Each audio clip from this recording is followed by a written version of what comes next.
Good morning. मैं Arvinder sir. आज 10th class के लिए हमने कल जो है वो थर्ड लेसन शुरू किया था। कल हमने उसके वेरी शॉर्ट किए थे। आज थर्ड लेसन जो भूमंडलीकृत विषव का बनना के आज हम टेक्सचुअल क्वेश्चन करेंगे। टेक्सचुअल क्वेश्चन में हमारा जो फर्स्ट क्वेश्चन है कि 17वीं सदी से पहले होने वाले आदान प्रदान के दो उदाहरण दीजिए। एक उदाहरण एशिया से और एक उदाहरण अमेरिका महाद्वीप के बारे में। यानी इसमें आदान प्रदान बताना है कि एक वस्तु के बदले में एक वस्तु लेना और दूसरी वस्तु देना, ये होता है आदान प्रदान। तो ये एशिया महाद्वीप और अमेरिका महाद्वीप, इन दोनों से उदाहरण हमने बताने हैं कि वो किस चीज़ का आदान करते थे और किस चीज़ को उसके बदले में देते थे।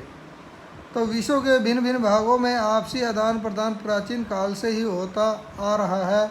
17वीं सदी तक तो विश्व के देश आपस में काफ़ी निकट आ चुके थे। इससे पहले के आदान प्रदान के निम्नलिखित उदाहरण दिए जा सकते हैं। सबसे पहले एशिया महाद्वीप, रेशम मार्ग से, ये रास्ते का नाम है, रेशम मार्ग से चीनी पोट्री तथा भारत एवं दक्षिणी पूर्वी एशिया के कपड़े मसाले संसार के दूसरे भागों में पहुंचते थे। यानी अफ्रीका से, ये दक्षिण पूर्वी एशिया से जो है ये चीज़ें, मसाले, कपड़े, रेशम, पोट्री, ये जो है दूसरे देशों के अंदर जाते थे और इसके बदले में सोना चांदी जैसी कीमती वस्तुएं यूरोप से एशिया में पहुंचती थी। यानी एशिया से जो वस्तु दूसरे देशों में पहुंचती थी और जो एशिया के अंदर जो वस्तुएं आती हैं यूरोप से, तो ये अलग अलग नाम उनके दिए गए हैं। जैसे सोना चांदी, ये सभी कीमती वस्तुएं जो हैं एशिया के अंदर आती हैं यूरोप से। सेकंड है अमेरिका महाद्वीप। आज से लगभग 500 साल पहले हमारे पास आलू, सोया, मूंगफली, मक्का, शकरकंद आदि खाद्य पदार्थ नहीं थे। ये खाद्य पदार्थ कोलंबस द्वारा अमेरिका की खोज के बाद वहाँ से यहाँ पहुँचे थे। यानी जब अमेरिका के जो कोलंबस है उन्होंने खोज की तो उसके बाद ये हमारे देश के अंदर, एशिया के अंदर जो है ये भी मिलने लगे।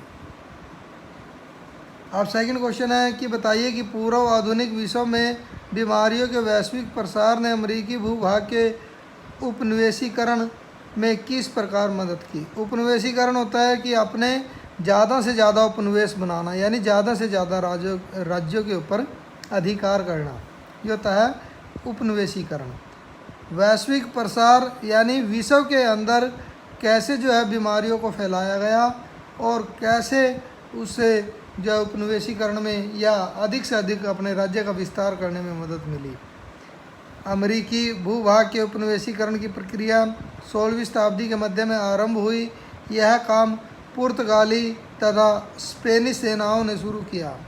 इस काम में चेचक के कीटाणुओं ने उनकी भरपूर सहायता की। ये कीटाणु स्पेनिश सैनिकों तथा सैनिक अधिकारियों के साथ वहां पहुंचे और इन कीटाणुओं ने यूरोपीय सेनाओं के लिए एक बहुत ही घातक हथियार का काम किया।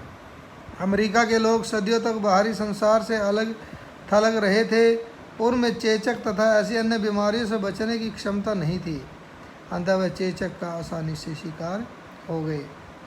एक बार संक्रमण शुरू होने के बाद यह बीमारी पूरे महाद्वीप में फैल गई। इसने पूरे के पूरे अमेरिकी समुदायों का सफाया कर दिया। दूसरी ओर स्पेनिश सैनिकों के पास चेचक से बचाव के पूरे साधन थे। उनके शरीर में रोग प्रतिरोधी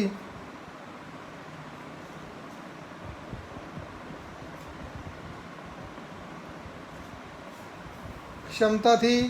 अंततः वे आसानी से आगे बढ़ते चले गए और उन्होंने महाद्वीप के विशाल भूभागों पर अपना अधिकार कर लिया। इससे स्पष्ट है कि पूर्व आधुनिक विश्व में बीमारियों के वैश्विक प्रसार ने उपनिवेशीकरण की बजाय की विजय में बहुत बड़ी भूमिका निभाई है। यानी आप देखते हैं कि स्पेनिश और अमेरिका के बारे में इसमें बताया गया है कि स्पेनिश ने कैसे अमेरिका के अंदर जो है वो चेचक की बीमारी फैलाई और कैसे अमेरिका के लोग उसका शिकार होते चले गए और उसके ऊपर स्पेनिश ने जो अपना अधिकार जमाना शुरू कर दिया। आज भी हम देखते हैं जैसे अभी कोरोना की जो बीमारी चली हुई है वो भी कुछ इसी प्रकार से शायद हो सकती है।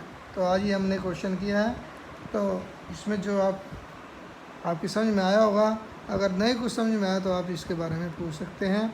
ये आपने दोनों क्वेश्चन राइट भी करने हैं और लर्न भी करने हैं। Okay, thank you.